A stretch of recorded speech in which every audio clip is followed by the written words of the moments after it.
الله أكبر الله أكبر الله أكبر الله أكبر. الحمد لله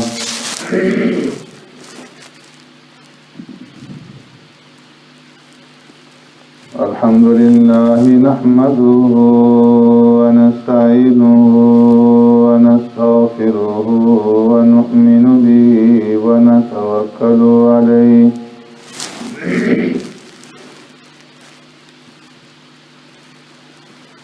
ونعوذ بالله من شرور أنفسنا ومن سيئات أعمالنا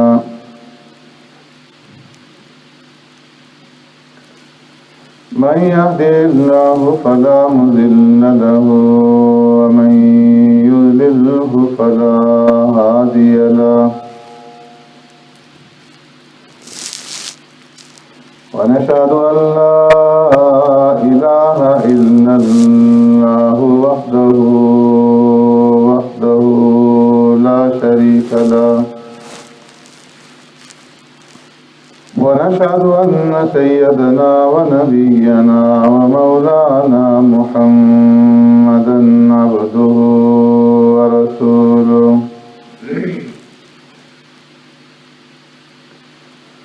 أرسله الله إلى كافة للناس بشيرا ونذيرا وداعيا إلى الله بإذنه وسراجا منيرا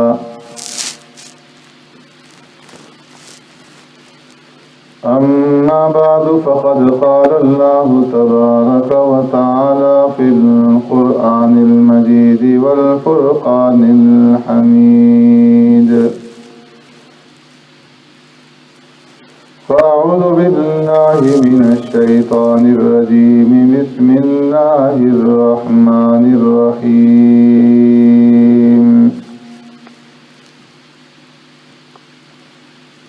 قال يا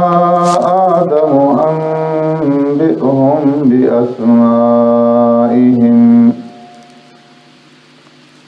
فلما أنبأهم بأسمائهم قال ألم أقل لكم إني أعلم غيب السماوات والأرض وأعلم ما تبدون وما كنتم تكتمون وإذ قلنا للملائكة اسجدوا لآدم فسجدوا إلا إبليس أبى واستكبر وكان من الكافرين صدق الله مولانا العظيم. يا رب صل وسلم دائما أبدا على حبيبك خير الخلق كلهم والحبيب الذي ترجى شفاعته لكل هول من الأهوال مقتحم.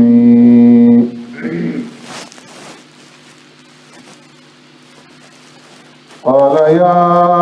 آدم أنبئهم بأسمائهم فرمایا اے آدم بتا دیجئے انہیں ان چیزوں کے نام. فلما أنبأهم بأسمائهم پس جب بتا دیے انہیں ان چیزوں کے نام. قال ألم أقل لكم فرمایا کیا میں نے نہ کہا تھا تمہیں إني أعلم غيب السماوات والأرض بے شک میں جانتا ہوں پوشیدہ چیزیں آسمانوں کی اور زمین کی وَأَعْلَمُ مَا تُبْدُونَ وَمَا كُنْتُمْ تَكْتُمُونَ اور میں خوب جانتا ہوں وہ جو تم ظاہر کرتے ہو اور وہ جو تم چھپاتے ہو وَإِذْ قُلْنَا لِلْمَلَائِكَةِ اور یاد کیجیے اس وقت کو جب کہا ہم نے فرشتوں سے اسجدوا لآدم سجدہ کرو آدم علیہ السلام کے سامنے فسجدوا الا ابلیس پس وہ سجدے میں گر پڑے مگر شیطان ابا واستکبر اس نے انکار کیا اور غرور میں آ گیا وکان من الکافرین اور ہو گیا وہ کافروں میں سے آمنت باللہ وبآیاتی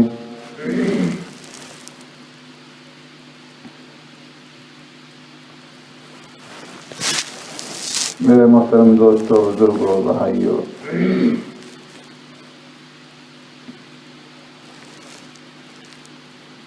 اس سے پہلے آیات میں اس بات کا تذکرہ تھا کہ اللہ تبارک و تعالی نے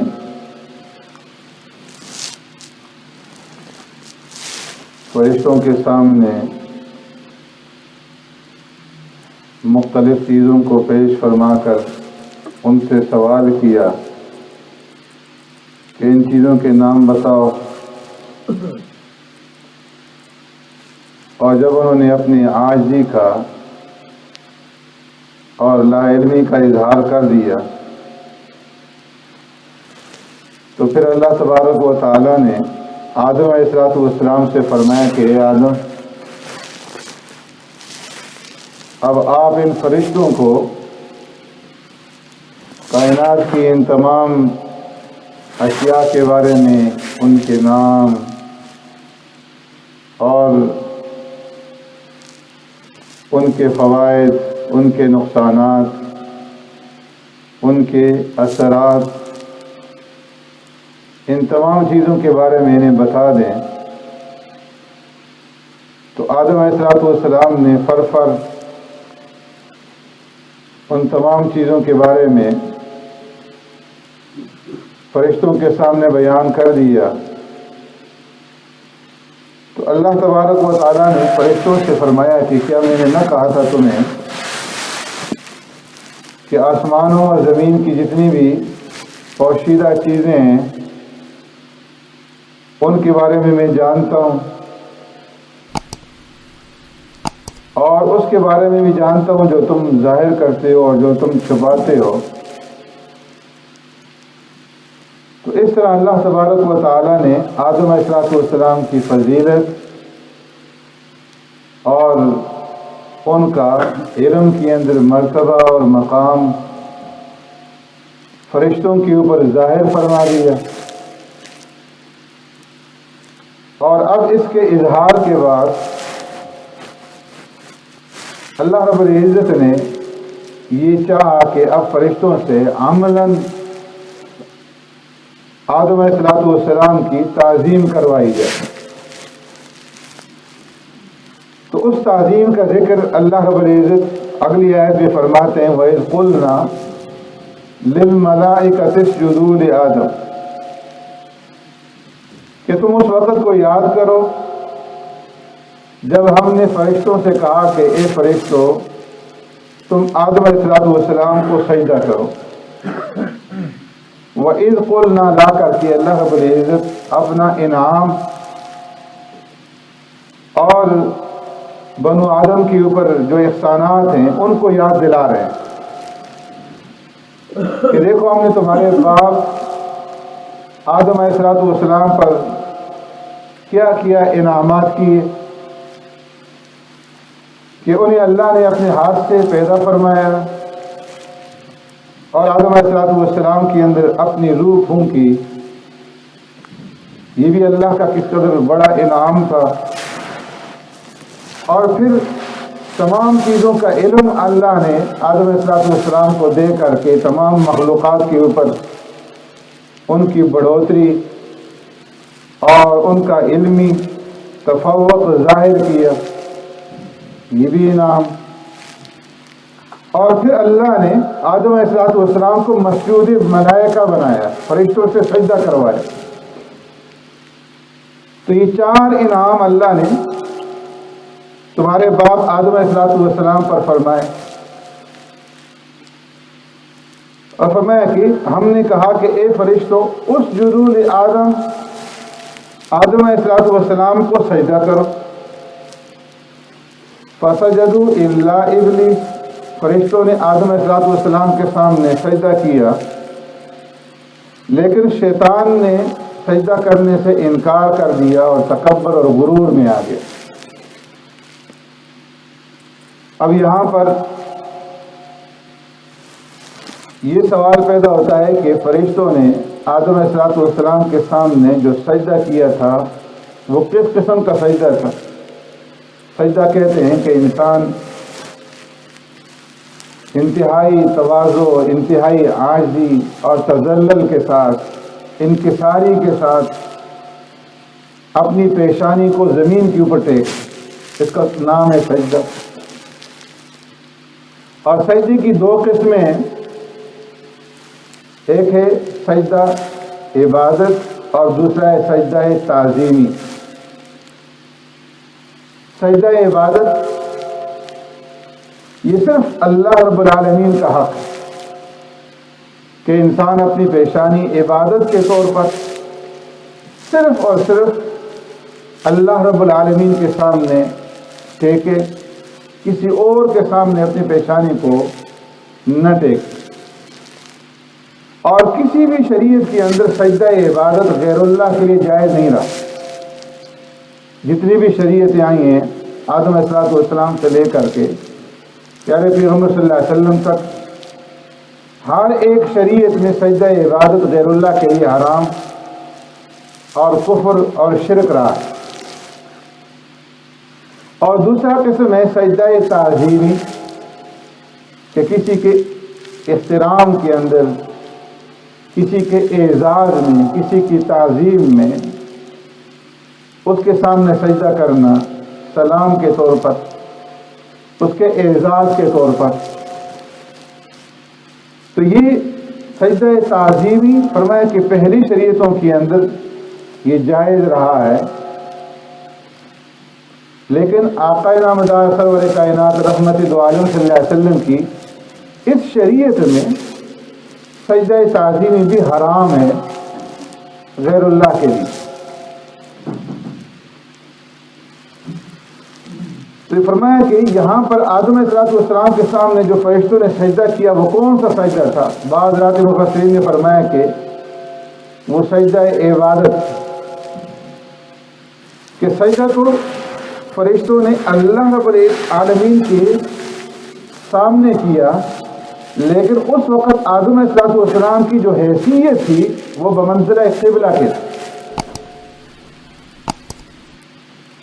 کہ آدم علیہ السلام کی جہت اور ان کی طرف فرشتوں نے سجدہ کیا، لیکن سجدہ تھا اللہ کے لیے۔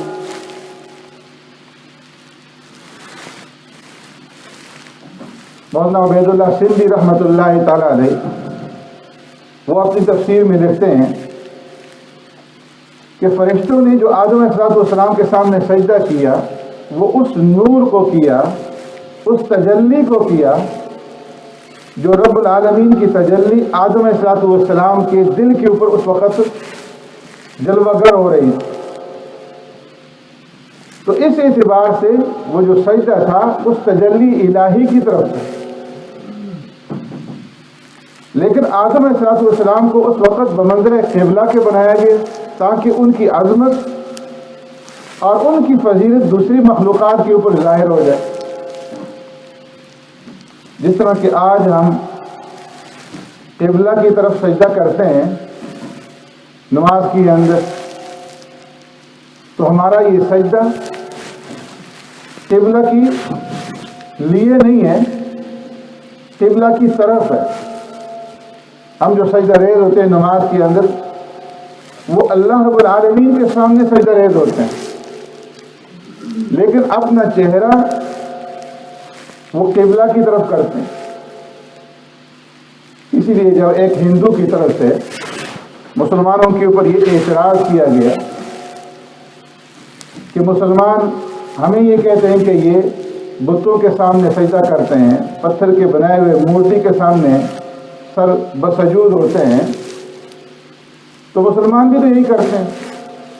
کہ پتھروں کی بنی ہوئی ایک عمارت، ایک دیوار، اس کی طرف مسلمان جو ہے وہ اپنی نمازوں کے اندر سجدہ کرتے ہیں۔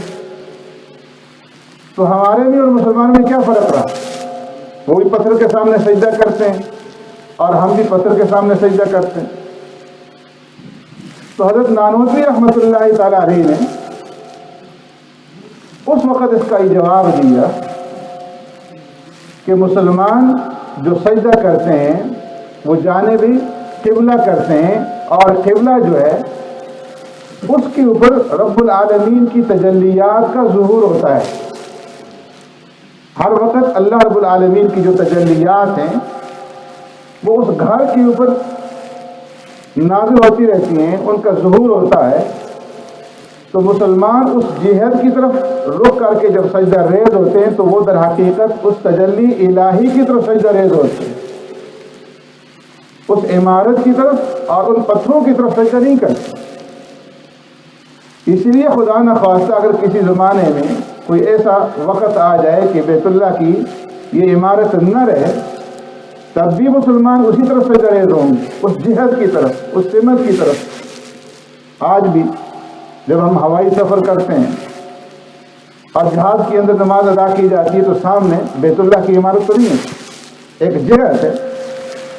ایک سمت ہے۔ فضاؤں کے اندر جا کر بھی اسی جہت اور اسی سمت کی طرف مسلمان جو ہے وہ سجدہ ریز ہوتا ہے۔ تو فرمایا اسی طرح آدم علیہ السلام کو جو فرشتوں نے سجدہ کیا، اس وقت اللہ نے آدم علیہ السلام کو قبلہ کی طرح ایک ان کے قلب کے اوپر اپنی تجلیات کا ظہور فرمایا، اور فرشتوں نے اللہ کی ان تجلیات کی طرف سجدہ کیا۔ بعض رات نے فرمایا کہ یہ سجدہ عبادت نہیں تھا بلکہ سجدہ تعظیمی تھا، اور سجدہ تعظیمی پہلی شریعتوں کے اندر جائز ہے کہ کسی کے احترام میں، کسی کی عظمت میں، کسی کے تعظیم کے اندر اس کے سامنے سجدہ کر لیا جائے، جس طرح کے فرشتوں نے آدم علیہ السلام کے سامنے سجدہ تعظیمی بجا لایا، یا حضرت یوسف علیہ السلام کے سامنے ان کے بھائیوں نے، ان کے والدین نے سجدہ کیا۔ تو پیارے پیغمبر صلی اللہ علیہ وسلم کی شریعت میں اس سجدہ تعظیمی کو بھی حرام قرار دے دی، کیونکہ یہ شریعت آخری شریعت ہے اور اس کے اندر ہر چیز کی تکمیل کر دی گئی، اس لیے ہر اس چیز کو حرام قرار دے دیا اور ممنوع قرار دے دیا جس کی وجہ سے آگے جا کر کے انسان شرک کے اندر اور بت پرستی کے اندر مبتلا ہو سکتا۔ اس لیے ہر اس دروازے کو، ہر اس سوراخ کو بند کر دیا گیا۔ پیارے پیغمبر صلی اللہ علیہ وسلم کی شریعت کے اندر پہلے تصویروں کا بنانا جائز تھا، اس شریعت کے اندر تصویر سازی کے اوپر پابندی لگا دی گئی کہ یہی آگے جا کر کے پھر بت پرستی اور شرک کا سبب بنے۔ اسی طرح بہت ساری چیزیں جن میں سے ایک سجدہ تعظیمی بھی ہے۔ تو فرمایا کہ اس شریعت کے اندر کسی غیر اللہ کے سامنے سر بسجود ہونا یہ حرام ہے۔ اگر کوئی آدمی کسی قبر کے سامنے، کسی مزار کے سامنے سجدہ ریز ہوتا ہے، یا کوئی مرید اپنے پیر کے سامنے سجدہ کرتا ہے، جس طرح کہ آج کل دیکھا جاتا ہے، مشاہدہ کرتے ہیں آپ حضرات مزاروں کے اوپر بھی، اور نام نہاد پیروں کے سامنے بھی جب ان کے مرید حاضر ہوتے ہیں تو سجدہ کرتے ہیں۔ فرمایا کہ یہ سجدہ اگر وہ اس نیت سے کرتے ہیں کہ یہ سجدہ عبادت ہے، پھر تو کفر ہوا، کافر ہو گئے۔ اور اگر سجدہ تعظیمی کرتے ہیں، ان کی عظمت اور ان کے احترام میں کرتے ہیں، پھر بھی یہ حرام ہے اور شرک۔ اس لیے اسے روکنا چاہیے کہ کسی غیر اللہ کے سامنے سجدہ کیا جائے۔ ایک صحابی حضرت قیس ابن عبادہ رضی اللہ تعالیٰ عنہ فرماتے ہیں کہ میں ہیرا کے مقام کے اندر تھا، وہاں میں نے دیکھا کہ لوگ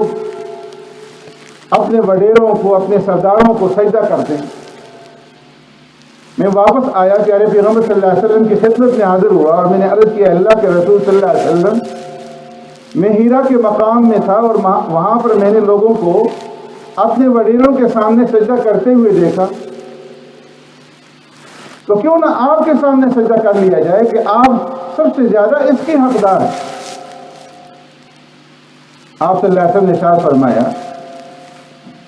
کہ کیا میرے دنیا سے جانے کے بعد تم میری قبر کے سامنے سجدہ کرو گے؟ عرض کیا نہیں اے اللہ کے رسول صلی اللہ علیہ وسلم۔ تو فرمایا کہ پھر میرے سامنے بھی سجدہ نہ کرو، اور فرمایا کہ اگر میں کسی غیر اللہ کے سامنے سجدہ کرنے کی کسی کو اجازت دیتا تو میں عورت کو یہ حکم دیتا کہ وہ اپنے خاوند کے سامنے سجدہ کرے، اس لیے کہ خاوند کا حق عورت کے اوپر بہت زیادہ ہے۔ لیکن کسی غیر اللہ کے سامنے سجدہ کرنا یہ جائز نہیں۔ حضرت معاذ بن جبل رضی اللہ تعالیٰ عنہ شام سے واپس آتے ہیں اور آ کر کے سرکار دو عالم صلی اللہ علیہ وسلم کے سامنے سجدے میں چلے جاتے ہیں۔ آپ صلی اللہ علیہ وسلم فرماتے ہیں ما ھذا یا معاذ، اے معاذ یہ کیا کر رہے ہو؟ عرض کی اللہ کے رسول صلی اللہ علیہ وسلم، میں نے قیصر و کسریٰ کو دیکھا، میں نے اہل شام کو دیکھا کہ لوگ قیصر و کسریٰ کے سامنے اور اپنے سرداروں اور وڈیروں کے سامنے سجدہ کرتے ہیں، تو اس لیے میں نے یہ زیادہ مناسب سمجھا کہ اگر کوئی سجدے کا حقدار ہے تو وہ آپ ہیں، آپ کے سامنے سجدہ کیا جائے۔ آپ نے ساتھ فرمایا کہ معاذ ایسا کبھی نہ کرنا، لو امرت شیئا ان یسجد للسید لامرت المرأة ان تسجد لزوجها، اگر میں کسی کو کسی کے سامنے سجدہ ریز ہونے کی اجازت دیتا تو میں عورت کو یہ حکم دیتا کہ وہ اپنے خاوند کے سامنے سجدہ ریز ہو، اپنے خاوند کے سامنے سجدہ کر۔ ان المرأة لا تؤدي حق ربها حتى تؤدي حق زوجها، کہ عورت اس وقت تک اپنے رب کا حق بھی ادا نہیں کر سکتی جب تک کہ وہ اپنے خاوند کا حق ادا نہ کرے۔ لیکن اللہ کے سوا کسی اور کے سامنے سجدہ ریز ہونے کی اجازت نہیں ہے، اس لیے میں کسی کو اس کی اجازت نہیں دے سکتا کہ وہ کسی دوسری چیز کے سامنے، کسی دوسرے انسان کے سامنے سجدہ ریز ہو۔ اللہ رب العزت قرآن میں فرماتے ہیں ما کان لبشر ان یؤتی اللہ الکتاب والحکم والنبوۃ ثم یقول للناس کونوا عبادا لی من دون اللہ، کسی انسان کے لیے، کسی بشر کے لیے یہ بات سزاوار نہیں ہے